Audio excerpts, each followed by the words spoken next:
Hey guys, how's everyone doing? It is Generalkidd here. And yesterday, the overtime update for Halo 5 just came out, and that, of course, added a few new things to the game. A few new items like the skull, and a couple other things. Now, a while ago, I made a video about dual wielding every single weapon in Halo 5 using the dual wield glitch. And now that there's new items that you can wield, we're gonna make sure that video remains complete. So, we're just gonna dual wield those new items now, using the good old overload glitch for dual wielding. So basically, all you gotta do is just spawn a whole row of invisible kill balls and a whole row of regular kill balls here. You'll know it works if you can like walk into the kill balls and not die. But I'm not gonna go into specifics now for this video about how to do the glitch to get into the dual wielding mode. But I'll post a link to the original video in the description so you guys can watch that tutorial. Nothing has changed about it despite all these updates for Halo 5. It's the same old dual wield method. So, without further ado, we're just going to go on and show you what it looks like when you dual wield the new objects or the new items that were added. And we'll start with the skull, which is one of the main ones, the biggest one that was added actually. So it's under ball, and you just gotta switch it to skull on the weapon pad. That's all. So now, just gonna pick it up, and there you have it. Skull in the right hand, and a ball in the left hand. And that is actually very interesting, and it does explain a few things about the origins of the skull on Halo 5. And basically, this is kind of a theory, but I'd say it's a pretty good, safe bet.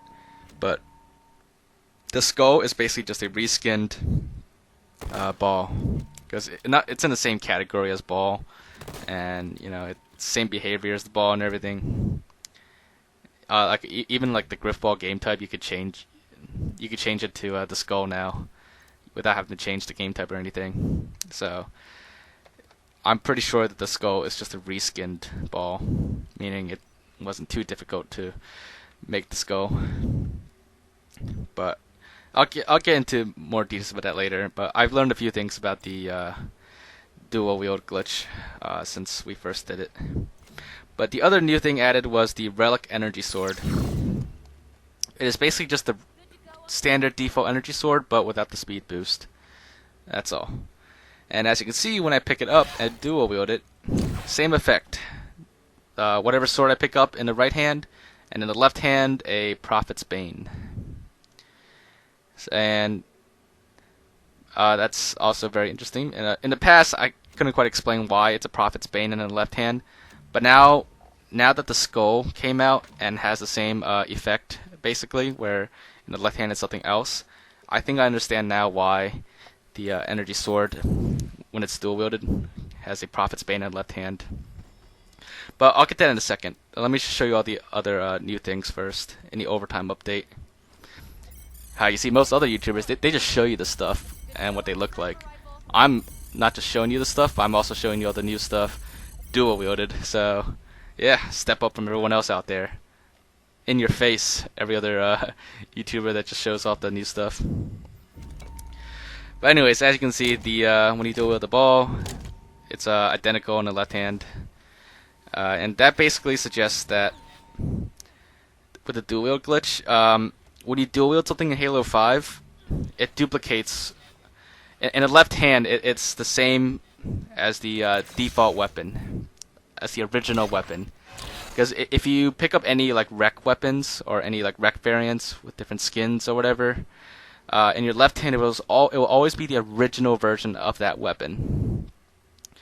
Meaning, well, basically, rec variants are basically just reskins of the original weapon, with some other modifications, of course, here and there. But appearance-wise, they're just reskins. And I'll explain a little bit more in a second.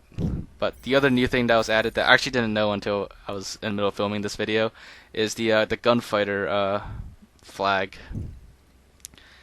It's the same as the regular one, except the pistol is the Gunfighter pistol that you hold in your right hand. And the Gunfighter pistol lets you shoot faster, basically. As for the weapon in the left hand, it's the same as holding the regular flag. It's that standard pistol but it has a unusual HCS skin on it. It's a black HCS skin that you can't get anywhere else in the game. It was never released as a rec. It was never released as an official HCS skin in any of the official releases at all. But I've already made a couple of videos on the HCS skin in the past, so there's not really much else different about it. It's the same as always. But it is basically a hidden skin in the game that you can't get anywhere else except by doing the dual wield glitch. And let me just show you really quickly the regular flag, just to show that's the same one. But pay close attention to the weapon in the right and left hand this time with the regular flag. So here we are going to pick it up and dual wield the flag. Sort of. And as you can see, the pistol in the left hand is the same as the one in the right hand. And this is the default flag, not the Gunfighter Flag variant. So this basically means that when you dual wield, whatever's in your left hand, that's the original version of the weapon. So if it looks different in any way than what's in your right hand, the one in the left hand, that's what the weapon is supposed to look like. So what that means is, for the energy sword, for example, during the Halo 5 beta, there was no energy sword. It was only the Prophet's Bane. And the original Prophet's Bane didn't make you invisible either during the beta. But there was no energy sword. The energy sword didn't come later into the final game, which suggests, and this is just a theory, but I think it's a pretty sound theory based on this dual wield glitch. The energy swords, all of them, including the standard default energy sword, they're actually all reskinned versions of the original Prophet's Bane. Even the new Prophet's Bane is like a modified version of the original one. The original Prophet's Bane does not actually exist in the sandbox to Halo 5, but you can get the original Prophet's Bane in campaign from Arbiter on the mission Battle of Sinayon. I have another video on that. If you want to look that up, how to get Arbiter's Prophet's Bane. But that's the original Prophet's Bane, and I'm pretty sure every energy sword after that was just reskinned or as a variant of that original Prophet's Bane. Because every other variant here, like the skull, in the left hand, it becomes the original version of it, the unskinned version, which in this case is the ball. Same with the flag. The original flag has that regular pistol, but the new variant, the Gunfighter variant, in the left hand, it's still the regular pistol, even though in the right hand is the Gunfighter pistol. So that basically suggests that these things are all just reskinned versions of the original. I mean, we always knew that a lot of rec variants and weapon skins were obviously just new different skins, but entirely different weapons like the energy sword, Prophet's Bane, and Vorpal Talon, whatever, they're all just originated from the Prophet's Bane. You would think it's the other way around, that the Prophet's Bane is like reskinned from the energy sword, but no, apparently it's the energy sword reskinned from Prophet's Bane. But yeah, so I hope you guys found this to be interesting, and make sure you try out the new updates. I guess it's pretty cool, and a lot of interesting new features and stuff. But yeah, if you did enjoy this, make sure to leave a like, leave your thoughts in the comments. If there's anything else I want to check out or test out, just let me know. And other than that, make sure to subscribe if you haven't already, and I will see you guys next time.